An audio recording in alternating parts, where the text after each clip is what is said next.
Welcome to Peter and Ruffy's Football Show. We're live on PLZ Soccer's YouTube channel. Thank you very much for joining us. I'm Peter Martin, Alan Ruff and Hugh MacDonald are here with us. We're sponsored by Indigo Communications and we're delighted that you've been subscribing in your thousands and sharing it and downloading our podcast. Thank you very much to so many of you who listen to the podcast, and over and above that, downloading our app as well, which gives you all the breaking football news as well as the ability to watch the show live. So, with that in mind, there was old days, Hugh, when you could just go on, hello, welcome to the radio show. Don't need to mention everything that's going on across social media. It didn't exist. Exactly. Or I'll just write my column and fire it out on the paper. Hashtag this and at this and .com. It's mental. Wasted line there from yourself with Ruffy, who just stared into space. But nevertheless, if you're on our YouTube channel, don't forget to hit the subscribe button. Give us your thoughts on some of the topics we were discussing. We're looking back over the weekend, some of the burning issues that are still ongoing.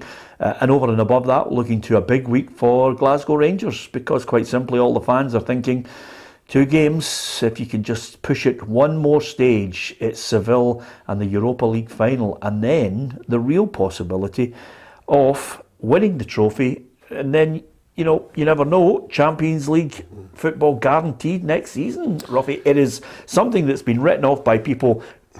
Group stage, knockout stage, suddenly it's a reality. Well, we've all been focused on the league. You know, we were right from the beginning of the season, we're talking about 40 million, getting right, if you win the league, you're right into the group. The Rangers now have put themselves in a position, I know Celtic are 6 points ahead, but they've got 2 scenarios now. If they deal with it properly, they might just get a chance of being in the Champions League twice. You know, I don't see it with the league, but certainly what they've done in Europe has been absolutely tremendous. And I wouldn't put it against them. I know Leipzig are the favourites and that, but I wouldn't put anything by them. Well, the one thing about it, Hugh, is everybody's now debating. I mean, this is how strange the whole thing is. Everybody is now debating whether you play a weekend team at Celtic Park, because the big picture is trying to get past Leipzig with as strong a team as you potentially can put out.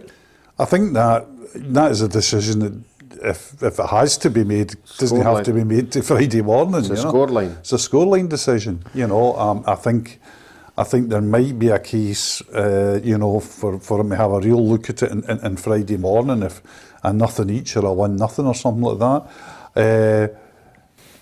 I don't know how much room he has for manoeuvre. You know, for using the squad. I mean, when he changed the squad on Sunday at Motherwell, with won well, Rangers, etc., but there wasn't that much latitude, was there? It wasn't as if he was bringing in, you know, really, you know, strong players, you know, Diallo, who's... But you've got to compliment them, because 10 men stepped up to the plate, you know? Yeah, absolutely, they won comfortably.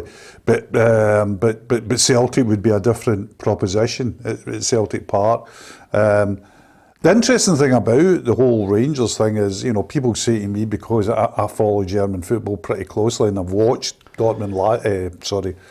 Leipzig live this season against Dortmund at home, you know, where would you put the favouritism? I think now, in that last 4, no team would be, you know, overconfident. No team will have fear either. Yeah. They'll have respect for their opponents. But you're talking about a team that's West Ham, who I saw live in Seville, excellent team, but 6th, 7th, 8th in the Premier Leagues, where they're going to finish up. Yeah. Eintracht's going to be the middle of the Bundesliga. If you're talking about what Rangers have got on their plate, RB Leipzig have got a lot on their plate as well. They're wanting to get into the top 4 in the Bundesliga. They're sitting there now for automatic Champions League and the Pokal final as well, which is a big thing in Germany. But are they all not, at this point, have they all not made that conscious decision at this point to say to themselves, okay, we're 1 game away from something? I think West Ham have eventually turned around and went, listen, it'll be a real push for this squad to try and make 4th. So what I'll do is I'll take the odd hit because I want the strongest squad. Absolutely, and I think Frankfurt have as well. Well, and I was just about to say, Leipzig made considerable changes against Union Berlin, and I think Rangers have looked at it and said, this is it. That, you know, two mammoth efforts to suddenly get to a final, which is a great achievement, and then one further step, and suddenly you've got immortality for these players. Yeah, but maybe the other side of it is Rangers and Rangers supporters, Rangers players and Rangers management. Well, we want to go to Celtic Park on Sunday, defeat Celtic, and then suddenly it's a 3-point league. Yeah. No, I accept that part of it. It's an interesting one, but they did play well with 10 men. They have been able to get people who've been able to come in and get the points for Rangers, and then look towards this game. It's a huge game. Interestingly enough, and here is a point, Ruffy, that we mentioned yesterday, and somebody from Rangers obviously had a quick chat with me about this, and I think they missed the point, and I'll clarify it for you. We were talking yesterday about the whole Singe thing, and I was quite scathing about the SPFL and how I feel as if they are at times spineless on the whole issue with the deal with Singe. I did clarify, and I'm well aware of the fact that at no stage did I suggest, interestingly enough, that Rangers put the tape over the Singe thing. It was done by Sky, because basically they wanted Giovanni Van Bronckhorst in with a backboard in that position inside the ground. And that's why it was taped up by someone at Sky, who knows who it is, but they would have taped that up. So I don't think Rangers taped it up. My point was basically, it's embarrassing. The whole situation is embarrassing, and this 9 months of being unable to sort out this Singe disagreement is, I think, to the detriment of the league, and I think it could be to the detriment of the clubs going forward, because I believe, Hugh, that unless this is resolved, a lot of these clubs could be staring at a major sponsor walking away. And with that, my secondary belief to that is, if they walk away, it's going to become doubly difficult for this group, the SPFL Premiership, to get another sponsor for a considerable time, because I think we are now operating in a tarnished situation. So the point I'm making yesterday, which is quite simply, I don't care who put the tape over it. I certainly didn't suggest it was Rangers. I know the Daily Record suggested that I suggested that, but the point of the matter is, somebody at Sky wanted the interview in there. The bigger picture here is, I think the SPFL Premiership clubs could be losing a major sponsor shortly if they don't get this resolved. Yeah, it's absolutely, and it's so straightforward. You can't have a sponsorship deal that's in operation for 90% of the clubs and not for another. You can't have a major club in the league at odds with a major sponsor in the league. That's just simple business sense. I mean, and I know that the wheels of justice turn slowly, and I know there have been a couple of procedures. Well, they're at arbitration. Yep. And we're about to find out where it's going to fall. And it's been unseemly, and it's not been to the benefit of the Scottish game. And I think both parties, the sponsors and Rangers, would agree with that it's not been to the benefit of anyone. Ruffy, the way ahead, I maintain, and I consistently maintain, has to be an independent person who markets and deals with the entire SPFL, and they do the deals. And then the clubs have to change the voting structure as well. And I think that a commissioner has to look to Scottish football and to take it forward and to change the image of it. I think it needs a total rebranding of not only the product, but I think the attitude towards the product. Yeah, I think the rules are the ones that we've all been batting our head with for the last 2 or 3 years, with all the decisions that have been going here and there. But the whole thing's a collective. If you're a member in the top league, then you're a collective of everybody. You're not an individual. And there has to be a rule that says, right, we're looking after the benefit of Scottish football. You're either in it or you're not in it, and you have to sign this dotted line to say, anything we sign up to, you've got to sign up to for everybody else. It's too easy now to say, no, we're not doing it. Yeah. Because it's a whole of Scottish football. It's just not all about you or all about whoever. I'm not just saying Rangers. I'm saying, can you imagine the next marketing guy going to somebody like an oil company and saying, you know, I want you to sign up for £1 million or something, the first question is going to be, is that everybody? Or is it just 9 people? Yeah. No, and then you know, you're back to where you started again. Absolutely. Yeah, but we've had clubs suing and taking the other clubs to the court of session. Some not sitting too far away from here, I would say as well. Yeah. I mean, the thing about it is, the English football announced yesterday a white paper by the government saying that they're going to impose a commissioner on the Premier League down there. They're going to impose it. I don't know how that gets through. I really don't know how that gets through. And it is so difficult for to appoint a commissioner for what essentially is a private club who have got their own voting structure and who then have to vote for a commissioner. And you would never get a vote for a commissioner. Trust me. Just won't, Peter. Well, I think, and see clubs, I know you are really, you've always been vociferous about this and you've been consistent about this, about the criticism, everybody's in it for themselves. I agree with you. I'm a wee bit more loose with that. I'm a wee bit more forgiving of that because I think, see clubs are all in it for themselves. That's what life has proved. It's a capitalist society. They're out to survive on their own. And to ask clubs for any great degree of altruism, I don't know if it's possible. Yeah, absolutely. I agree with you. I think, you know, but the one thing about the English Premier League, like it or lump it with them, is they are marketing a product which at times is not that great, but they know how to market it and they know how to collectively put out a vast amount of money to every one of the clubs because they're able to attract sponsors, and those sponsors are catered for at every ground, and those sponsors are also cherished. Yeah, but the English Premier League's got a situation where they don't want a league sponsor. They don't want one. Yeah. They turn away people because they want the brand to be the EPL, not the Barclays EPL, not the Cinch EPL, not the Peter and Ruffy EPL, because their bid failed pretty badly on that one. But I mean, you know what I mean? They're so concerned about almost like, what's the word of it, the authenticity of the brand, Peter. Yeah. They want that purity, just the EPL, and they'll take money from elsewhere. But they've got an incredible product to sell. Yeah, but I think we have, per head of population, a fanatical base. And I think if we could stand up and try and cut out the bad apple within the element of certain support, I think if we could take away the power from the big two and then look at it as a collective and then start to really market in a way that really promotes the product. We have to find it. I think we've got to find, you know, and we could have a programme, and this might do during the summer holidays. You have to find a niche for Scottish football. What would Scottish football's niche be? What would it fill? What gap in the market would it fill?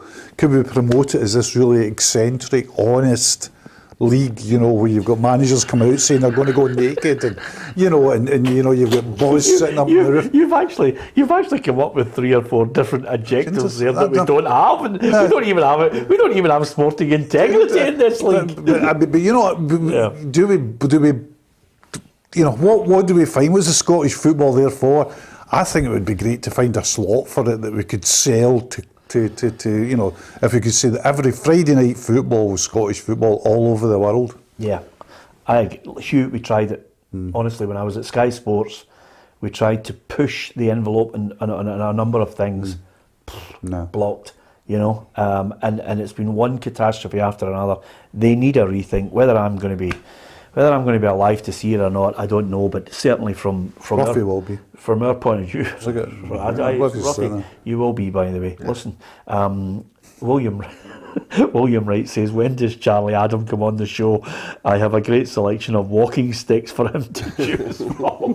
By the way, I'm a kid, you know, he's been leathered yesterday. I know, as I watched on the phone, the first 20 minutes of the phone, he was just like slaughtered. I was watching on my phone. So. I mean, by the way, I thought it was a dreadful film. It's a terrible. If Charlie's watching, I hope he's recovered. I thought, Charlie, I'm not agreeing with all of them. I thought you were badly fouled. Yeah, the other thing about it is the amount of people have said that he, you know, if he does decide to hang up the boots in the summer, he could open a swimming pool in Dundee right away, because that was just outrageous. The dive was a nightmare, Ruffy. I'm actually worried when he comes in tomorrow, he trips and the damage he's going to cause. Yeah, you know, well, if he falls in. It's only parquet flooring, you know, it could have a huge dent in it. But nevertheless, it was terrible. I mean, I like Tam's attitude to it. 4-game ban, just hammer him right away. Don't stand up for anything, you know. And obviously a financial hit in the pocket as well.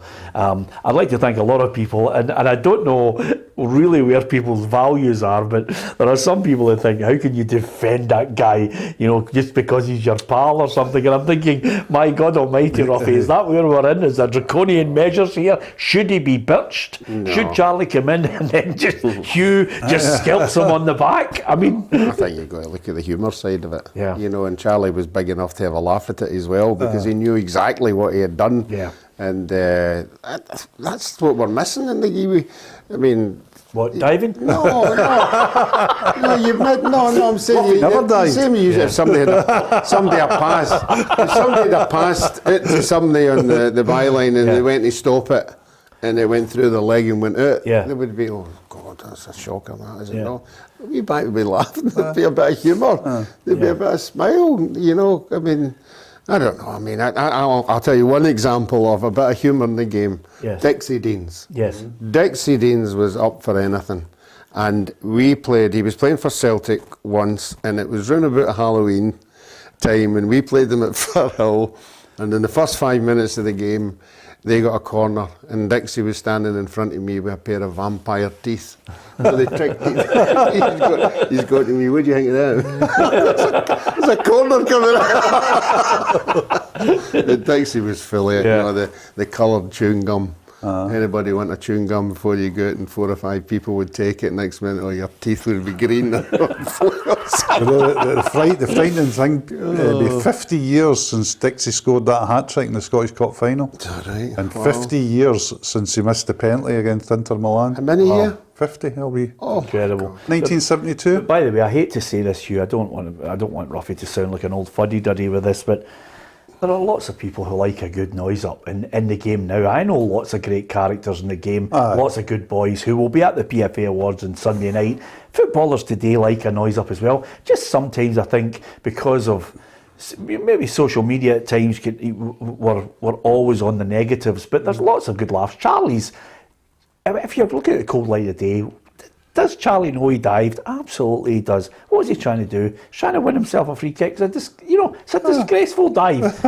But is he going to get a fine? I don't think so. No. You know, but at the end of the day, there are characters in the game that we need to continue to say, listen, we want it. I remember a cracking one up at Aberdeen where Scott Brown had 3 boys kicked him. And the Aberdeen fans, and he got up and then he for a noise up. And you love kind of noise ups like that, you know. I think as well that there's a culture among supporters as well that they can give incredible abuse out to the players.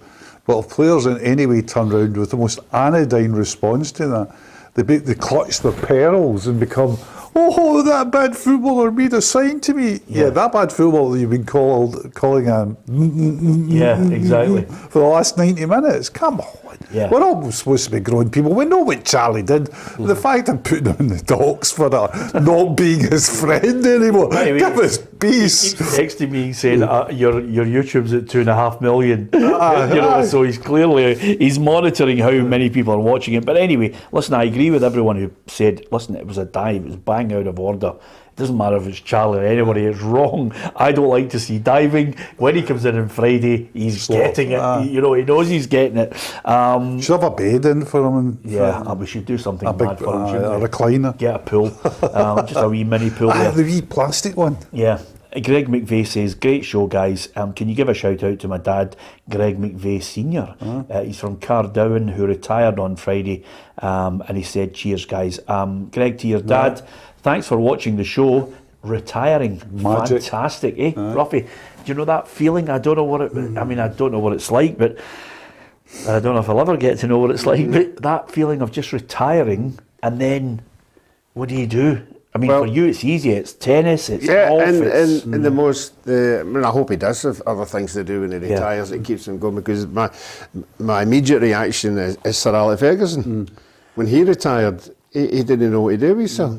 He hadn't a clue what to do, so he obviously took up the horse racing and whatever went. But that's a perfect. Imagine being in such a high-profile job like that, and then saying, "Right, I'm retiring," and you go and sit in the house. And you have no day-to-day involvement with anything. Yeah. So I hope he has got other things to do. Bowls.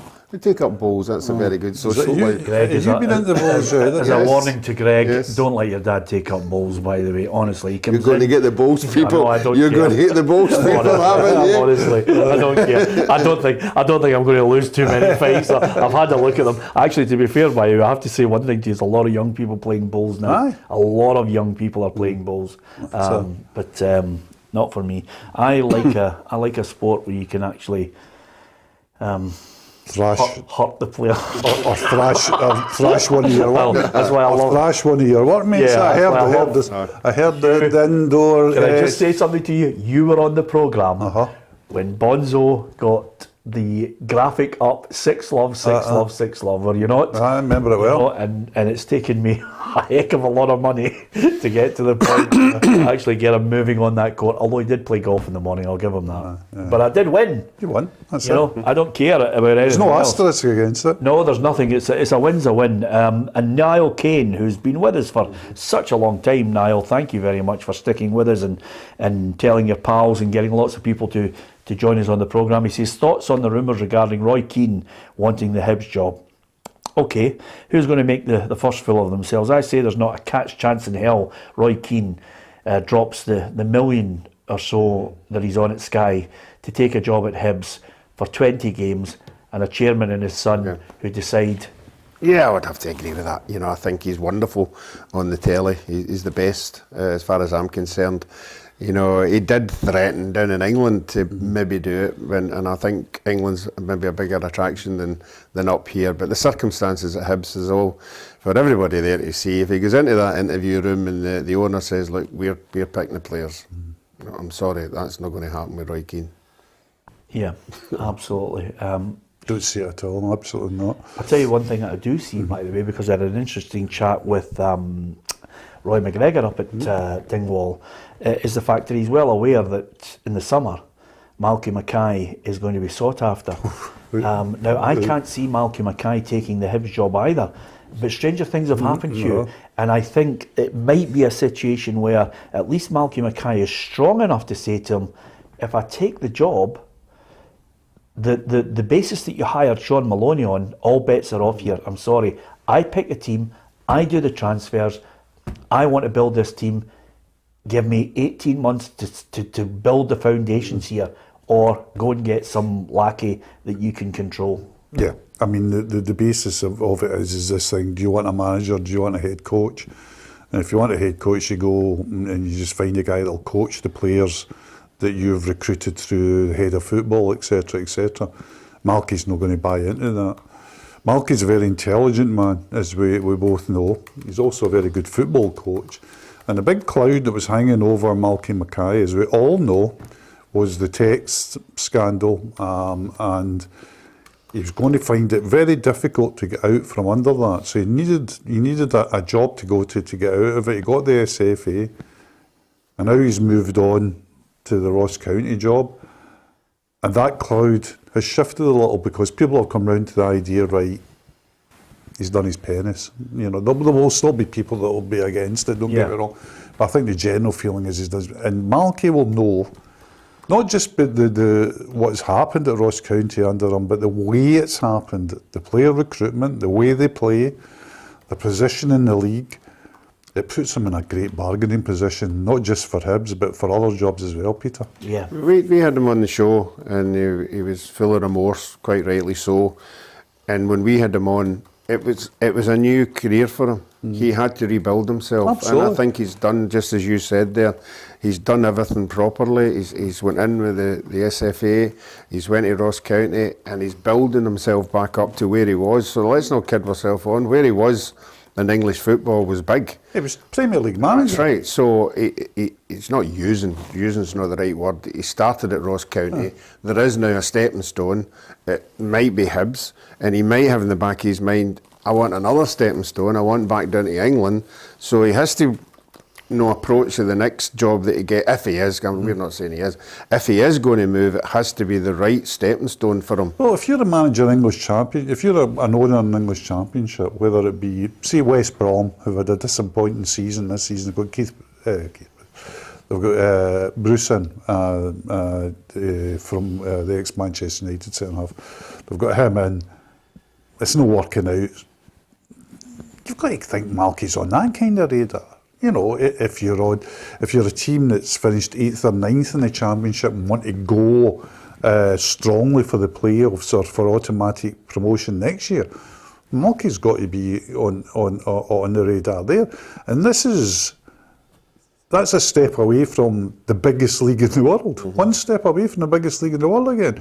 And the money and the budget that's offered to you down there, is what do they reckon is? It's the 6th biggest league in the world. Outside the top 5, it's the next biggest league. So there'd be opportunities there, certainly, I think. Hibs, I can't understand why they wouldn't want to make it a joint decision of what players come in. Surely you've got to, if you're trusting in somebody to have a successful team, you have to be in dialogue with. I mean, I know people will say managers will take good players in. If you're bringing good players in, you'll bring them in. But surely you would think at one stage, my job's on the line here.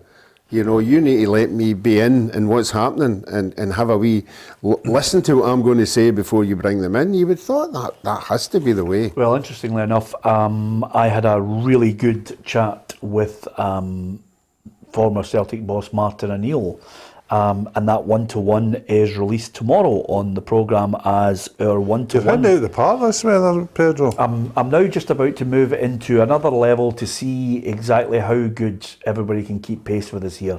Well, I was going to say, like Steve Hodges, £4 million for his. I was thinking, what about the SIM card, Pedro's SIM card? How much is that worth? Exactly. That contact. By the way, the good thing about it, and I learned a great lesson from sadly parted company. Now he's sadly no longer with us. Ian McGarry.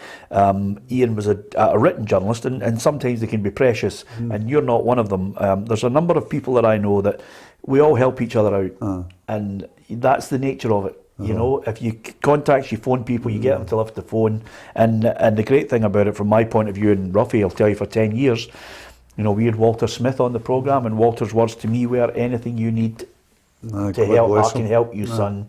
That was it. That was the great thing. You always say, anything I can do to help you, son, just tell me.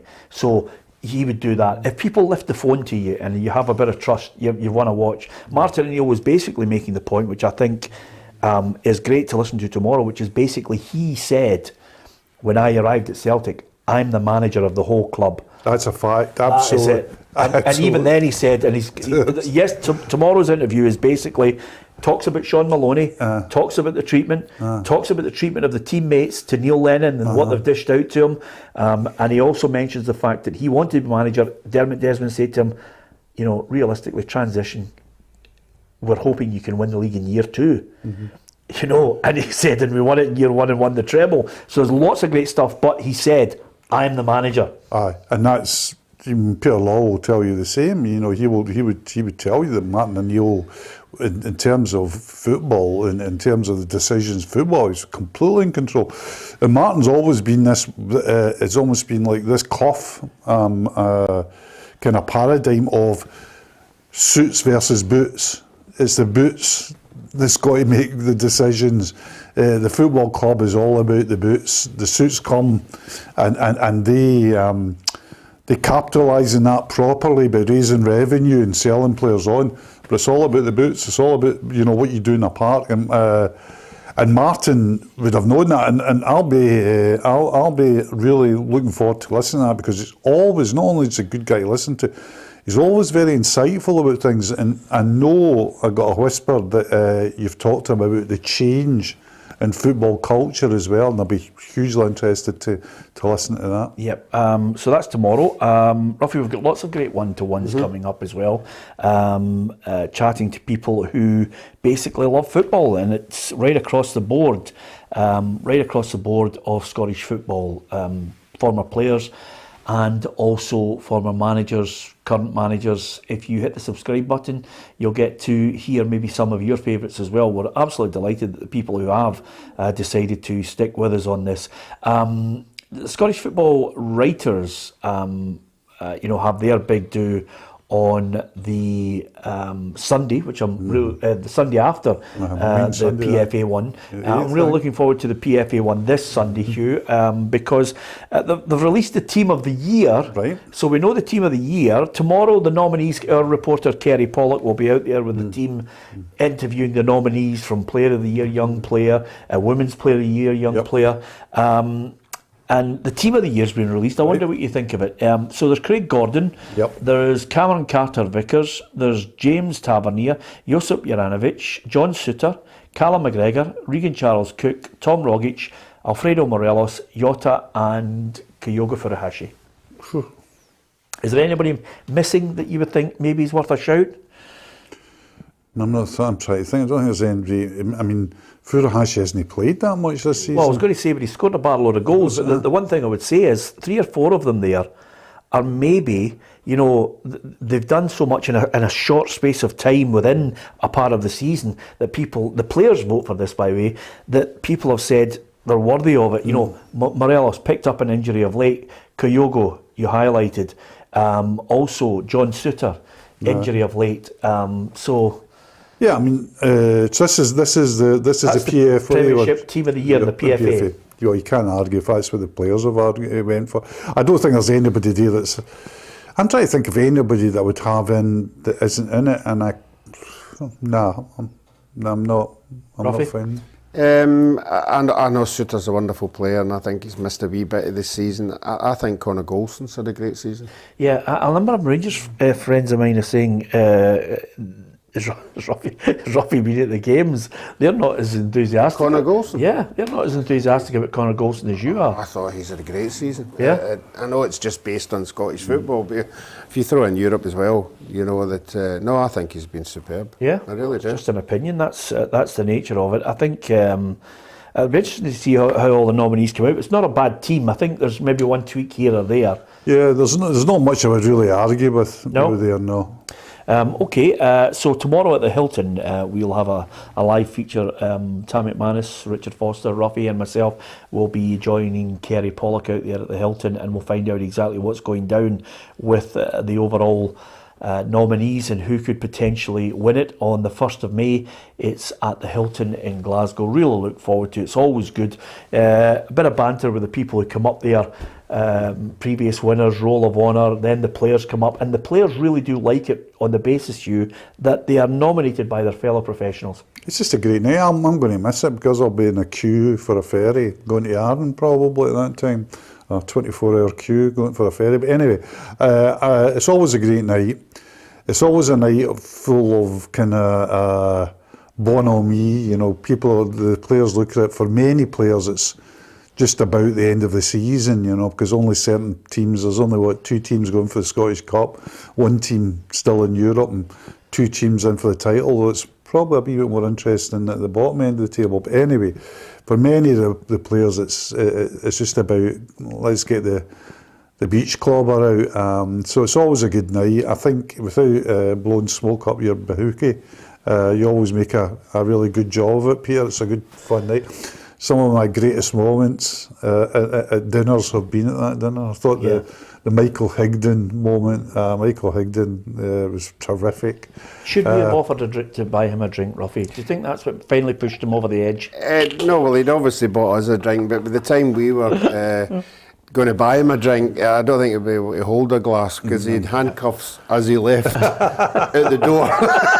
So he'd have been struggling. Yeah. Morelos was a great moment. Alfredo Morelos was funny. Yeah, because at the end of the day, I just thought to myself, and the good thing about Alfredo Morelos, and this is sometimes the perception and the reality of people who maybe see him the odd time in the park scowling and they think, they don't like him maybe because he plays for Rangers or whatever.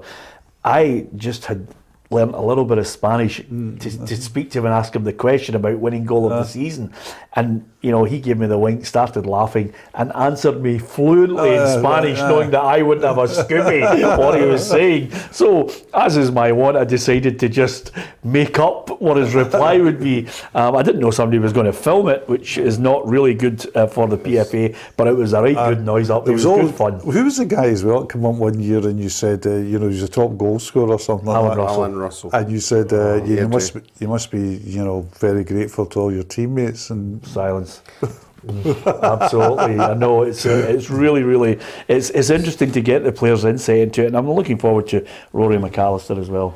Yeah, I mean, there's some interesting people there who you would never, in your wildest dream, imagine they could get into the state that they're in. And I'm only going to name two because I don't know if you remember, as we were leaving the night to go into the bar, we were approached by Keith Lasley and Mick McManus, and I don't know what language they were talking. Yeah, because I didn't understand one bit of it. I like Keith. He's now he's got a responsible job as the chief executive of St Mirren Football Club? Chief operating officer. Chief operating officer at St Mirren. But when Keith Lasley gets just over the edge of the drinking, he believes that he's John Travolta, and he starts doing some crazy moves on the dance floor on his own, because I don't think anybody would want to move too close to him. And we've had some good guests. Yes. Our table, yeah. Well, enough about Gary Harkins. He's not coming back. I've told him. Steaming. But nevertheless, I love Gaz. He's such a good lad. But anyway, looking forward to it, and looking forward to the football writers one as well, because both of them argue with each other about what's the most prestigious. But I think just acknowledging the great contribution of players is well up there. So this is the only chance we're going to get on it. Right. You're the aficionado on Leipzig and Rangers here. Right. First leg over there in Germany. I think the general consensus, Ruffy and I were chatting about it, is if Rangers can get out of there with just a one-goal deficit, then I fancy they'll really, get Ibrox bouncing for the return leg. I'm not so sure they're going to be able to do that. I think it might be a 2-goal loss. I think the game will. I agree with you. I think Leipzig will win 2-0. I think Leipzig are a strong team. It's a strange one though, because we could all be wrong, because they're not as good a team as Dortmund. The league table tells you that, and Rangers beat Dortmund. But Leipzig have beat Dortmund twice this season as well, and absolutely thrashed them the last time in the Westfalen. What they've got for Rangers fans is they've got real quality up front. Christoph Nkunku is a top-notch player who will go on even higher. Yeah. De Silva is a good player as well. They've got the likes of Poulsen and Olmo, who are very, very experienced, mature, clever players. They've got a manager in Tedesco who is going to make his way. He was sacked by Schalke after a dreadful result, and Schalke will be looking back on that as one of the worst decisions they've ever made, because they went into free fall over that. He had 2 good years at Sparta Moscow and only left Spartak because of COVID, and he couldn't get home, etc., because they were really well happy with him, Peter. Yeah. He's resurrected Leipzig after Jesse Marsch, unfortunate period there. So they're a good team. They're a team fighting on, as we know, 3 fronts. They want to consolidate that Champions League place in the Bundesliga. They've got the Pokal final against Freiburg, who they'll be favourites for. But they'll be looking at this as a tournament they can win. See, if you're in the Leipzig camp, are you not going to look at the Rangers-Dortmund score and be a bit anxious? Because they know how good Dortmund is as well, and Rangers knocked them out. I don't know about anxious. There'll be no. I don't think any of the 4 teams, Ruffy, in that set that are left will be anxious at this moment in time. I really don't. I think they'll all be confident in their abilities. They'll all be confident about being able to beat the opposition, because they've all come through the mire. They've all. I mean, Rangers have had a tremendous progression to the last 4. So why should they be afraid of a team that lies below a team that beaten? But I think Tedesco will look at how Rangers defeated Dortmund, and probably find a lot of resemblance in how Leipzig defeated them at the Westfalen. They won, I think it was 5-1 they beat Dortmund at the Westfalen, using similar tactics, bringing Dortmund in and then hitting quickly. But yeah, I honestly think nobody's got any fear in the last four. I think it's two really tight ties. Out of the whole four, if you're talking about confident in getting to the finals, I'd probably say West Ham. I think West Ham are a better team than Frankfurt. Yeah. Ruffy? Yeah. I'm only going for West Ham because of Davy. You know, I think it'd be unbelievable on his CV if he gets to that final. And, you know, obviously not here, look at me, look where I am. You know, he was let down with a few people, and this is sort of a payback time of look what I've done and look what you've missed. Yeah. But now, the good news is you can't, as a goalkeeper, now they've changed the rules slightly for Ruffy, and you can't, as a goalkeeper, now hold the ball and go out and banjo somebody and not get a booking, or at least a 2-game ban. And Max Stryek has picked up one for the Vicente Bessillon right hook. It was another great moment in Scottish refereeing, wasn't it? Because you know, he comes out and bashes a guy across the face, and the guy who gets bashed gets a yellow card. Just tremendous stuff. Yeah, I mean, managers will be mad about this because the 2-game ban does. I mean, Jim Goodwin's in the hole up there, and the good 2-game ban doesn't do him any good at all. In fact, could do him harm because now the teams that are around about him are going to face a team with a second choice goalkeeper. I remember him doing something like that at Parkhead. Well, I'll tell you right now. Was a penalty at the game. The Giakoumakis penalty. It was something like that. But he's got sort. You can see him. He's got that. That John Gagan. I can't do that John Gagan look. That sort of a stare. That sort of. Do you know what I mean? He has. If you look at him. By the way, we'll get people wanting Charlie Adam lacerated for a dive, and they want all hell to break loose on him, and he's talking about somebody's got that look about them. I mean, the world's gone mad. But it was a bad hook, wasn't it? It was just nuts. By the way, Lewis Ferguson it didn't hold back on it. He said he wasn't happy, and he thought he should have got a red card after the game. People sometimes make silly challenges and they miss timing, but if you're going to hit somebody in the face and the ref books other player, I get that Vinny stands in front of him, which the ref could have blew for a foul or whatever, but if you're going to hit somebody in the face and stay on the park, then football's going in the wrong direction. Yeah, good point by Lewis there. You never cease to it never ceases to amaze me, Ruffy. Scottish football. There's your footballer saying, if you're going to hit somebody and you stay in the park, then football's heading in the wrong direction. I mean, we've had some. I mean, I remember another belter. Do you remember Kieran Dyer? And Lee Bauer. Lee Bauer, that was a belter. I know that, but I was so disappointed in that. Why? An opposition player broke it up. See, if an opposition player, let them go on with it. 2 teammates fighting. Franny Lee, Norman Hunter. I watched that on YouTube the other day there, and it brought back all the memories. Do you know what's great about that, by the way? Once Norman Hunter had hit Franny Lee, and I would advise anyone who is of a younger generation, just put in Franny Lee, Norman Hunter, Leeds against Derby County. And it's the bit where Franny Lee thought, okay, he's hit me a right good punch here, but it ain't over. I'll wait till the referee's turned his back and then I'll get back at him. I thought it was brilliant. But the other thing that was brilliant was you've got a commentator who's watched 2 players punch each other, watches the referee going up to them, and the referee goes to both of them. And John Watson says, I think they've been booked. No.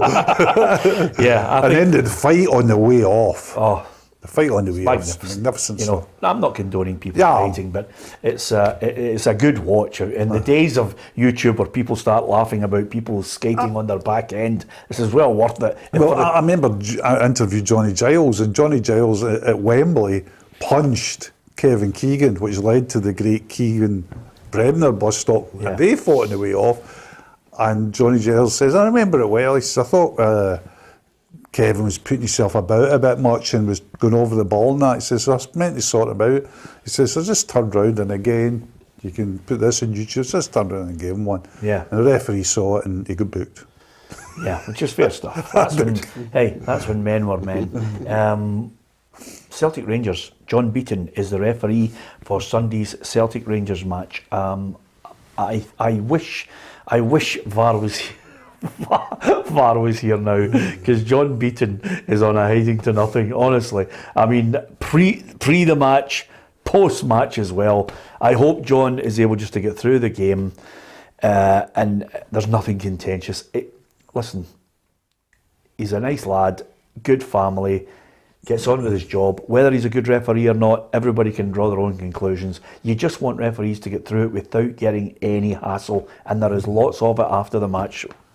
I don't see a way you do get through it without any hassle, because it's Celtic v Rangers. So, I mean, you're talking about one time, you're talking about a time the guys saying a hand is offside, which we know a hand can't be offside. That becomes a point of debate.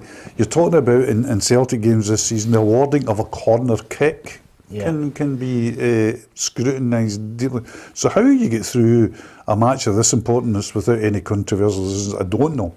On the appointment of John Beaton, the fact of the matter is, no matter what anybody says out there, there's only 3 referees they can choose. There's not a fourth. Yeah. There's not a fourth wheel in this referee carriage. First referee is Willie Collum, who has a history with Rangers and has done, who did the last league match. Yeah. Next one is Bobby Madden. Did he handle the last league match okay? I thought he did, yeah. The next one's Bobby Madden, who did the Cup semi-final to huge controversy.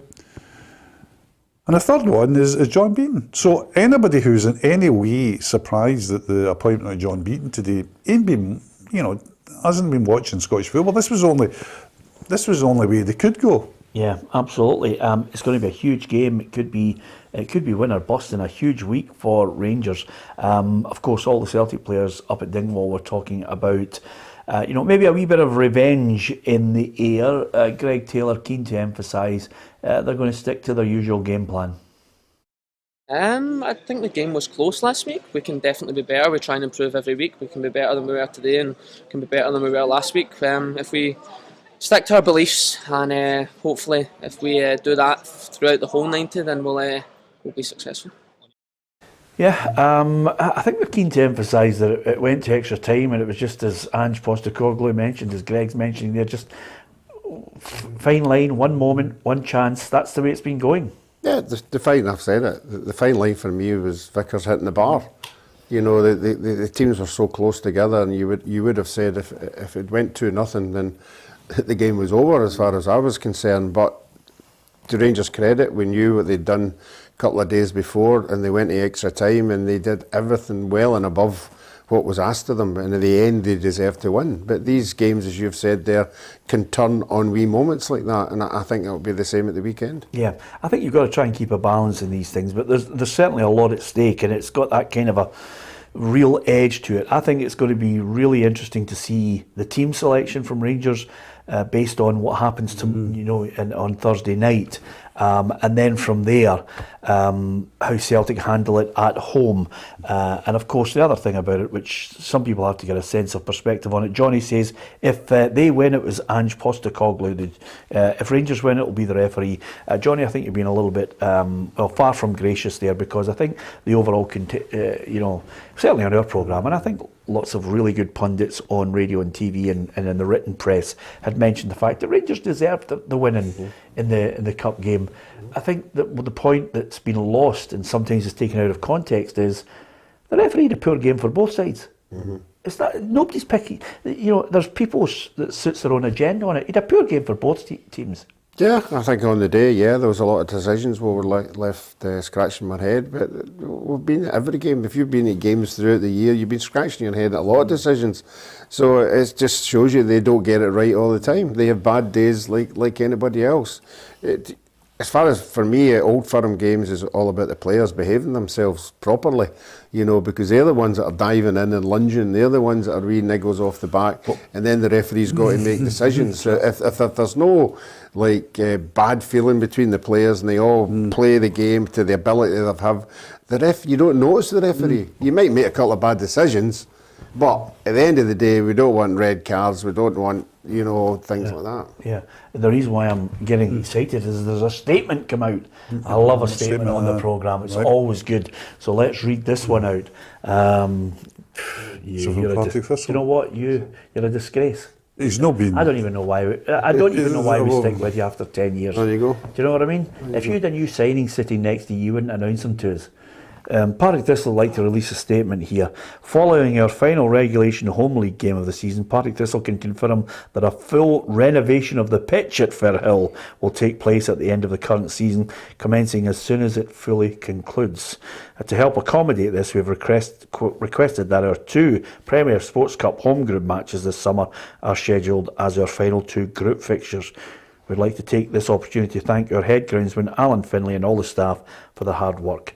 So the club can also confirm, and here's the big point that we could have been told before the show started, Hugh, the club can also confirm there'll be no ground sharing agreement in place with any other club for the 2022-23 season. Obviously there should have been, as you say classically, an asterisk against that if the funds are formidable and too good to turn down. But at the moment, they're sticking by their guns. And don't chip in there. You've already got WhatsApp crimes against you. Anything can change with the Jags. It's astonishing. Yeah. It's astonishing the hypocrisy of them coming in here today.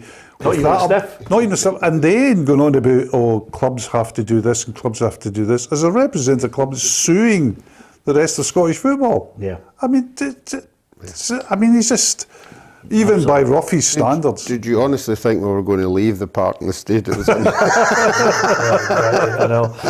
Listen, if you're a football fan tonight, what you do is, for me, I'm a two-can Dan, Hugh. So what I will do is, I will have a game of tennis with Ruffy. We'll play a game of doubles, and then we'll quickly come back. And then maybe a wee shandy, half and half, more lemonade, and then Man City, Real Madrid. Isn't it frightening though that, Peter, that we could have all jumped into the motor as soon as the show ends and probably got to Manchester in time and just bought a ticket in the door to go into a game which is Man City with Real Madrid in the Champions League, and they're still trying to tout tickets for it. Funny you should mention that. Pep Guardiola has mentioned, please get out there and support us against Real Madrid. Semi-final Champions League. I asked to our people, our fans, if there's nothing more interesting to do. So come on, take a train, a bus, a car, and come to be with us because we need them. So it's a special. This club is the 3rd time I think so we play the semi-final Champions League.